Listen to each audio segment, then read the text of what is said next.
أن رجعنا للمهدية. أنا كنت في سجن المهدية، قضيت فيه 5 سنوات في سجن المهدية.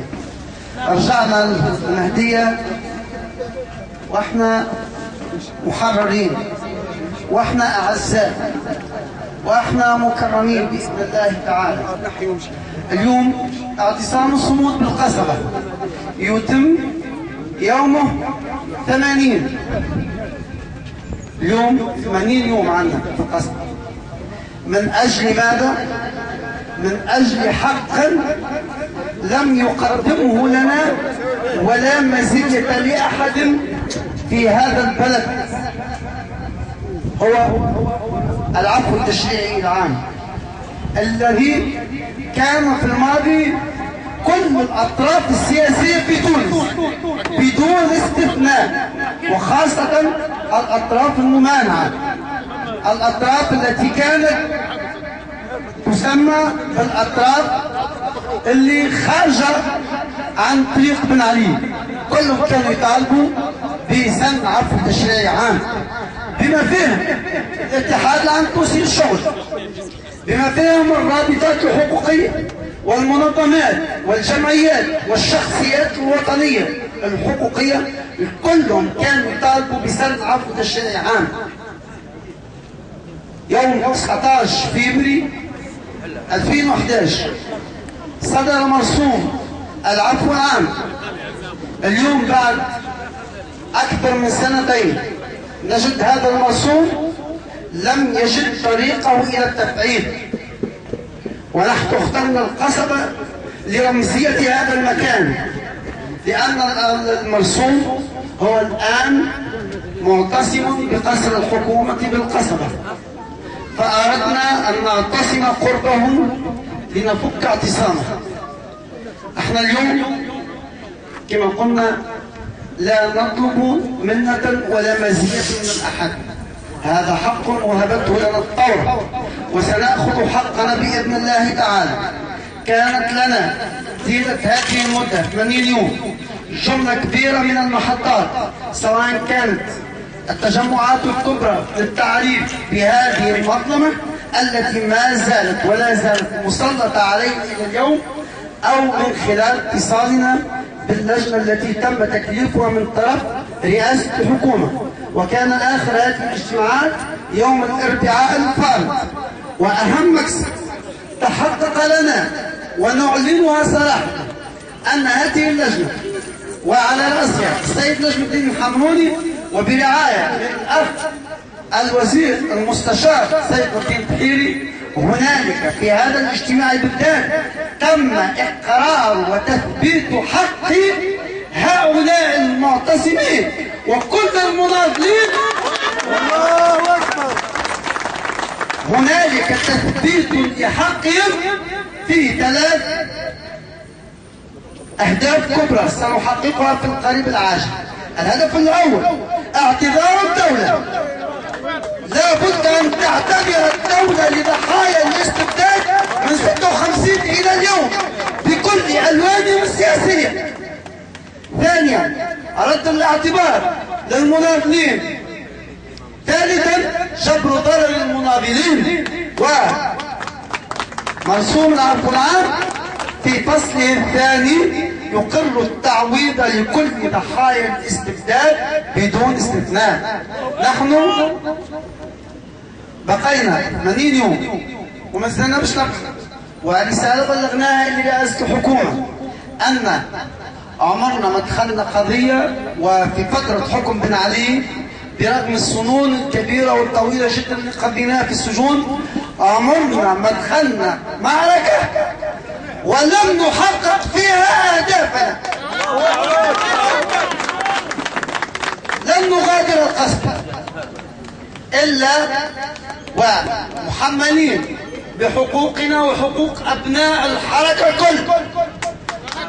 في الاجتماع الأخير تعرضنا إلى مسألة رفات الشهداء، تعرضنا إلى قضية رفات السجناء المعدمين اللي تم إعدامهم في فترة 87 وفي فترة 91، ولقينا إجابة معناها إجابة تعتبر إيجابية جدا، أنه في الأيام القادمة مش في الأسابيع أو الأشهر، في الأيام القادمة بإذن الله تعالى تقدم هدية إلى المناضلين بأن ترد رفات الشهداء إلى العائلة بتاعهم، وسيعاد دفنهم في موقف يليق بمقامهم كمناضلين وكشهداء. أوفياء لدماء الشهداء، أوفياء لدماء الشهداء، أوفياء لدماء الشهداء، أوفياء لدماء الشهداء، أوفياء لدماء الشهداء.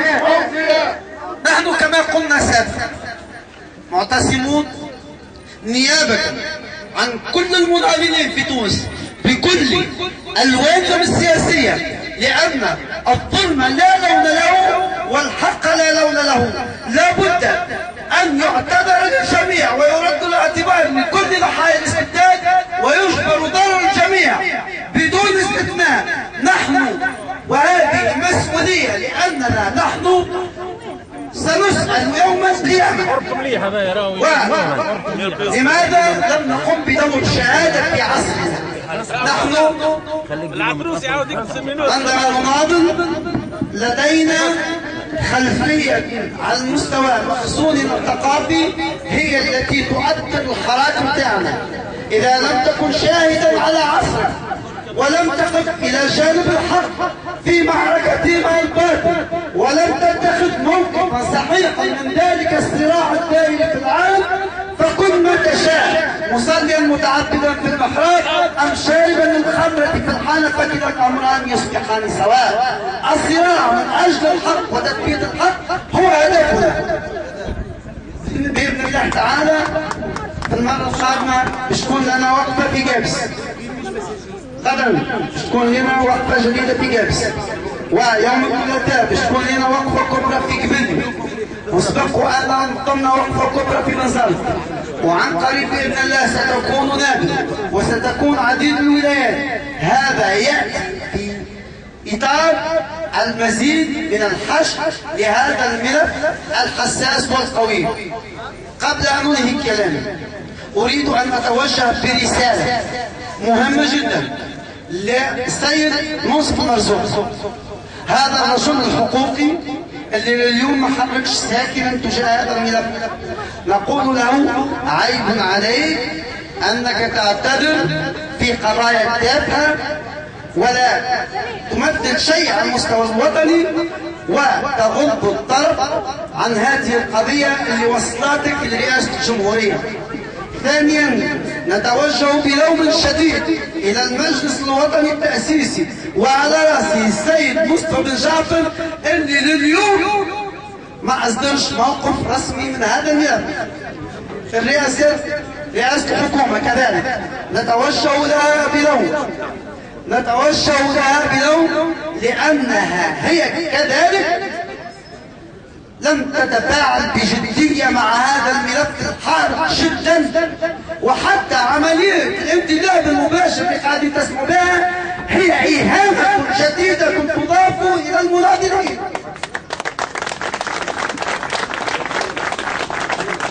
الرسالة الأخيرة للاتحاد العام التونسي للشغل، هذه المنظمة التي كان رئيسها فرحات حشاد رحمه الله الذي قال أحبك يا شعب، هذه المنظمة اليوم أصبحت لا تدافع إلا عن لون سياسي واحد، وهذه نقيصة في حق هذه المنظمة. اليوم اتحاد العام التونسي للشغل يعارض بشدة إعادة الناس الوظيفة العمومي بتاعهم والانتداب المباشر، وما يحبش الناس تعيش بكرامتها، ما يحبش المناضلين يعيشوا بكرامة بتاعهم في هذا الوطن، وهذا نقيصة كبرى في حق هذه التشكيلة التي تسير وتدير هذه المنظمة العريقة.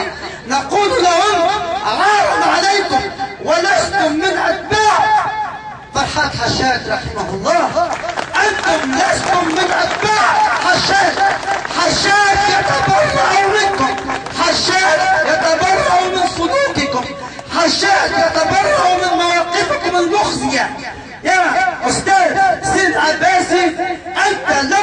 في مستوى أن تكون أمينا عاما للاتحاد العام للشغل. كل من يحاول أمام الوقوف ضد هذا المطلب نقول له كما سحقنا بن علي سنسحق الجميع بإذن الله تعالى، لأننا أصحاب حق. احنا أصحاب حق ولا نخشى في الله لومة لائم. نقول لكم وتعرفوننا، وعلى قدر تهديدنا نقول تهديد اللي بالشيخ قدام معناه إعادة كرامة المساجين السياسيين بكل ألوانهم السياسية بإذن الله تعالى. أولا سيكون مصيرك إلى مزبلة التاريخ. ثانيا لك خزي وعار في هذه المرحلة الحساسة من تاريخ هذا البلد. الثورة ستسحق كل من يحاول الرجوع فينا إلى مرحلة الاستبداد. شوف الردة، نقول لكم لن تستطيعوا أن تعودوا بنا إلى التراب، والثورة ماضية نحو تحقيق أهدافنا بإذن الله تعالى. تحية كبرى إلى مناضلينا في المهدية، تحية إلى مناضلي المهدية، تحية إلى مناضلي المهدية. هذه الولاية المناضلة، هذه الولاية التي قالت لا للاستبداد لكل شعباء المهدية. تحية نسوقها بكل أعمالهم السياسية. نحن لا نفرق بين المناضلين مهما كانت ألوانهم السياسية. نحن ننوب الجميع في اعتصامنا ونوجه تحية وشكرنا إلى الجميع، إلى كل المناضلين الشعباء الصادقين اللي من ناضلوا وما زالوا يناضلوا الآن من أجل إحقاق الحق. وبإذن الله تعالى كما من علينا الله بالنصر، فإنه بإذن الله تعالى سيمن علينا بتحقيق أهدافنا في هذا الاعتصام وفي كل الحركات اللي بيشكون على مستوى الجمهورية. عاش الثورة التونسية، عاش المناضلين السياسيين بكل ألوانهم، والمجد والبقاء لشهدائنا الكرام مصطفى الحسين في عيننا. وبإذن الله تعالى عن قريب ستصلكم أخبار صارمة في هذا الشأن. والسلام.